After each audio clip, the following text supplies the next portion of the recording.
আজ নিয়ে এলাম লোটাস পন্ড। ফেসবুক ইনস্টাগ্রামে কিছুদিন ধরে খুবই ভাইরাল এই জিনিসটা। এটা নিয়ে এত ভিডিও দেখে ফেলেছি, আমিও না বানিয়ে আর থাকতে পারলাম না। খুব ইচ্ছে করছিল বানাতে, তাই আজ বানিয়েই ফেললাম। এই স্টাইলের পদ্মপুকুর ভাইরাল হয়েছে বেশ কিছুদিন হলো, তবে আমি 2 বছর আগে হুবহু এক জিনিস বাস্তবে নিজের চোখে দেখেছিলাম, পন্ডিচেরির অরোভিলে ঢোকার মুখে। সেদিন থেকেই এরম কিছু একটা বানানোর ইচ্ছে ছিল, তবে জানতাম না কি করে বানাবো। কিন্তু রিসেন্টলি ভাইরাল হওয়া লোটাস পন্ডের ভিডিও দেখে আমি একটা রেফারেন্স পেয়ে গেছি। সেগুলো দেখেই আমি আজ নিজের মতো করে লোটাস পন্ডটা বানিয়ে ফেললাম। কাজটা করার জন্য আমি ব্যবহার করেছি একটা ছোট সাইজের কাঠের বেস। তারপর নিজের মতো রং করে নিয়েছি সেটা, ঠিক পদ্মপুকুর যেরকম হয় সেরকম। এরপর ক্লে দিয়ে মিনিয়েচার পদ্ম, পদ্মের পাতা, একটা নৌকো এবং 3টে ছোট পদ্মের কুঁড়িও বানিয়ে নিয়েছিলাম।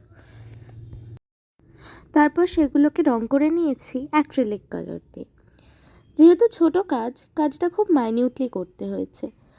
ছোট ছোট ডিটেলিংগুলোই একটা সাধারণ কাজকে আরও বেশি অ্যাট্রাকটিভ করে তুলতে পারে। আমিও তুলি দিয়ে সেরম ডিটেল করার জন্য জলের বিভিন্ন শেড, পাতার ছায়া, পাতার বিভিন্ন কালার আনার চেষ্টা করেছি। আজকাল পড়াশুনো, ইন্টার্নশিপের চাপ সামলে হোস্টেলে থেকে ক্রাফট করার সময়ই হয়ে ওঠে না। তবে এখন আমার সামার ভ্যাকেশন চলছে, তাই আমি বাড়িতে আছি মায়ের কাছে। সারাদিনের রুটিন এখন আমার খাওয়া দাওয়া, ঘুমোনো এবং ক্রাফট করা। আমার হাতের কাজ করতে বরাবরই খুব ভালো লাগে, না করতে পারলে মন ভালো থাকে না। যাকে রং কমপ্লিট করে আমি একটা জোরালো আঠা B6000 দিয়ে প্রত্যেকটা পাতা এবং ফুল ভালো করে কাঠের বেসের সাথে আটকে নিয়েছি। তারপর আমি ইউজ করছি পিডিলাইটের উড ফিন জলের এফেক্ট আনার জন্য। যেহেতু বেসটা কাঠের এবং এটা খুব পোরাস, তাই আর রেজিন ব্যবহার করিনি, আমি উড ফিন দিয়েই কাজ চালিয়ে নিয়েছি।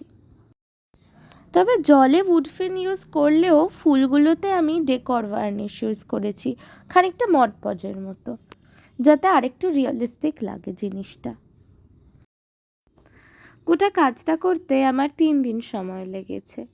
এটা আমি ভেবেছি হোম ডেকর হিসেবে ইউজ করব, ডাইনিং রুমে লাগিয়ে রাখবো।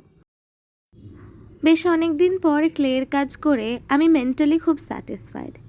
এবার তোমরাই বলো কেমন হয়েছে। দেখা হবে পরের ভিডিওতে। টাটা, ভালো থেকো।